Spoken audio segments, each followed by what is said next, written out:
দই ঢেঁড়স রান্না কতটাই মজাদার আর কতটাই সুন্দর। আর এই রান্না কিভাবে রান্না করেছি সেটি যদি দেখতে হয় অবশ্যই চলুন আমার পুরো ভিডিওটা দেখবেন, সাথে থাকবেন। আর তার আগে বলবো বন্ধুদেরকে, আপনারা কিন্তু শুরুতে কিন্তু চ্যানেলটিকে লাইক করে তারপরে দেখা শুরু করবেন। আমি যেসব আপুদের দেখি বা বন্ধুদের দেখি আমি প্রথমে লাইক দিই, তারপরে কিন্তু দেখা শুরু করি, নাহলে কিন্তু ভুলে যাই লাইক দিতে। তাই আপনারা সেইভাবেই দেখা শুরু করবেন। চলুন এবার কীভাবে রান্না করছি সেটাই দেখাবো। আসসালামু আলাইকুম, মোমো পিকচার ভিলেজ ফুডে সকলকে স্বাগত জানিয়ে আজকে একটা নতুন রেসিপি নিয়ে চলে এসেছি। এই গরমের জন্য খুবই উপকারী। আজকে আমি করে দেখাবো দই ঢেঁড়স। আর তার জন্য এখানে আমি 300 গ্রাম ঢেঁড়স নিয়েছি। আর বন্ধুরা, খুবই সহজ উপকরণ আর খেতে কিন্তু খুবই মজাদার হয়। তাই আপনাদের কাছে অনুরোধ রইল আপনারা পুরো ভিডিওটা দেখবেন, আশা করি নিশ্চয়ই ভালো লাগবে। তার জন্য আমি 300 গ্রাম ঢেঁড়স নিয়েছিলাম। তো এটা বাড়িতে 2 দিন রয়ে গেছিলো, যার কারণে একটু হালকা কালচে ভাব হয়েছে। তো আপনারা টাটকা ঢেঁড়স এনে রান্না করবেন। আর অবশ্যই ঢেঁড়সগুলো কিন্তু খুব নরম দেবেন। এই ঢেঁড়সগুলো কিন্তু খুবই নরম, যার কারণে আমি পানিতে ভিজিয়ে রেখেছিলাম। এখানে 300 গ্রাম ঢেঁড়স নিয়েছি। ঢেঁড়সগুলো পানিতে আমি আগে ধুয়ে নিয়েছি, কিন্তু কাটার পর আর ধোবো না। এই ছোটোগুলোকে আমি গোটা রাখবো। এই শুধু এখানে বোটাটা আর ডগগুলো এরপর কেটে দেবো। এগুলো ছোটোগুলো গোটা রাখবো। যেগুলো একটু বড় আছে সেগুলোকে আমি দুটো করে নেবো। এইভাবে আমি ঢেঁড়সগুলো সব কেটে নেব। এখানে আমি ঢেঁড়সগুলো সব কেটে নিয়েছি। এই দেখুন, এই ঢেঁড়স রান্নাটা আমি করব বলা হয়নি, এটা আমি নিরামিষ রান্না করে দেখাবো আপনাদেরকে। ঢেঁড়সগুলো তো দেখিয়েছিলাম, আর দেখুন এদের মধ্যে কিছু পোকা বাদ গেছে। যে 300 থেকে হয়তো 250 ঢেঁড়স এটা দাঁড়িয়েছে। এবার আমি মশলাটা ঠিক করে নিয়ে চলে তাহলে যাব। তো এর মধ্যে আমি মশলাগুলো দিয়ে দেবো, দেখে দিচ্ছি। আমি সব কাঁচা মশলা দেবো, ভাজা না। হাফ চামচ আমি ধনে গুঁড়ো দিয়ে দিচ্ছি, কাঁচা ধনে। হাফ চামচ কাঁচা জিরে। হাফ চামচকে একটু কম হলুদ গুঁড়ো। এই চামচের 3 ভাগের 1 ভাগ লঙ্কা গুঁড়ো। হাফ চামচ দিলাম কাশ্মীরি লঙ্কার গুঁড়ো, এটা কালার হওয়ার জন্য দিলাম। এবার সব মশলাগুলো আমি একসঙ্গে ভালো করে ফেটে নেব।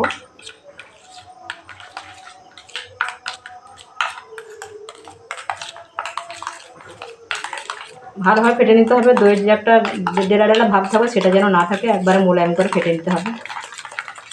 যেহেতু টক দই, সেটা ব্যালেন্স করার জন্য আমি হাফ চামচ এখানে চিনি দিয়ে দিলাম। হ্যাঁ, দইটার পরিমাণ বলা হয়নি, আমি 75 গ্রাম দই নিয়েছি। ভালো করে ফেটে নিয়ে একবারে চলে যাব আমি তাহলে সেখানে গিয়ে আবার দেখাবো। কড়াটা গরম হয়ে গেছে। এবার আমি অল্প একটু সাদা তেল দিয়ে দেবো এর মধ্যে। তেলটা গরম হয়ে গেছে, এবার আমি ঢেঁড়সটা দিয়ে দেবো।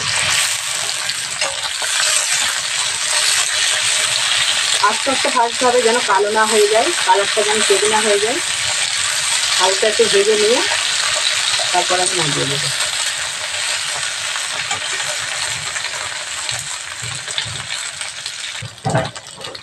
সামান্য অল্প একটু নুন ছড়িয়ে দেবো।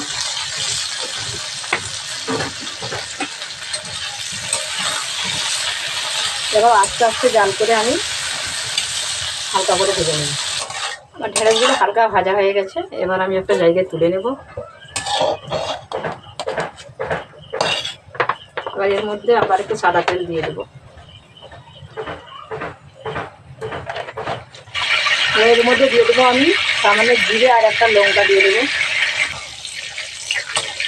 আপনারা চাইলে জিরের পরিবর্তে কালো জিরে পছন্দ করলে কালো জিরেও দিতে পারেন। এবার মশলাটা দেবো, কিন্তু এটা একটু হালকা ঠান্ডা করে নিয়ে দেবো, নাহলে দইটা কেটে যাবে। এটা হালকা হালকা গরম আছে। এবার এর মধ্যে আমি দিয়ে দেব মশলা দইটা, কেটে রাখা মশলা দইটা।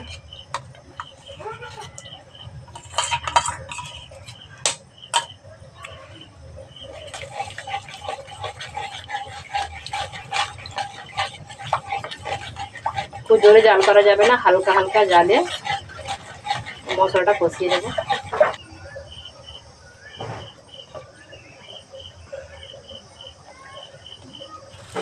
খুব হালকা হালকা জালে আমি মশলাটা কষিয়ে নেব। আস্তে আস্তে মিডিয়াম জাল করে আমি কষিয়ে নিচ্ছি। খুব জোরে জাল করলে কিন্তু দইটা কেটে যাবে। জালটাকে মাথায় রাখতে হবে যে আস্তে আস্তে জাল করে।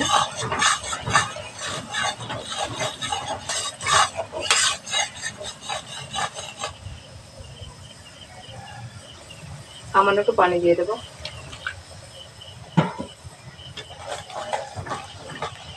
আর একটু ভালো করে কষিয়ে নেব।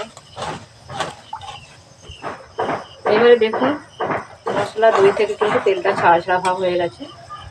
এবার আমি ঢেঁড়সগুলো দিয়ে দেবো। তার আগে আমি দিয়ে দেবো এখানে পরিমাণ মতো এবার নুনটা দিয়ে দেবো।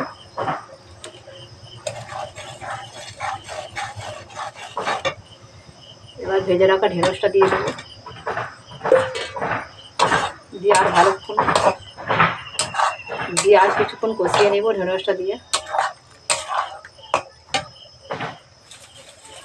আর বন্ধুরা আমার তেলটা একটু বেশি পড়ে গেছে, আপনারা একটু কম করে দেবেন। বোতল ধরে ঢালতে গিয়ে একটু বেশিই পড়ে গেছে।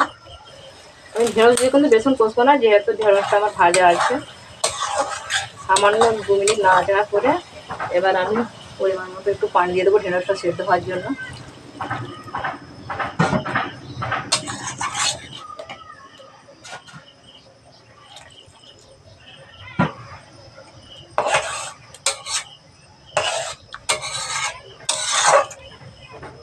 এবার আমি চাপা দিয়ে দেবো, চাপা দিয়ে সেদ্ধ করে নেব।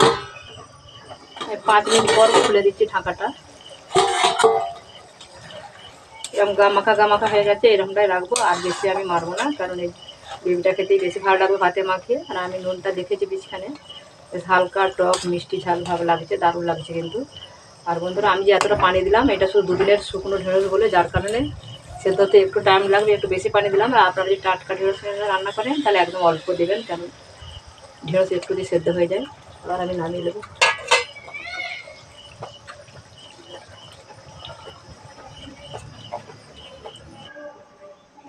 দই ঢেঁড়স রান্না একদম রেডি। আর দেখতেছি কতটা লোভনীয় হয়েছে।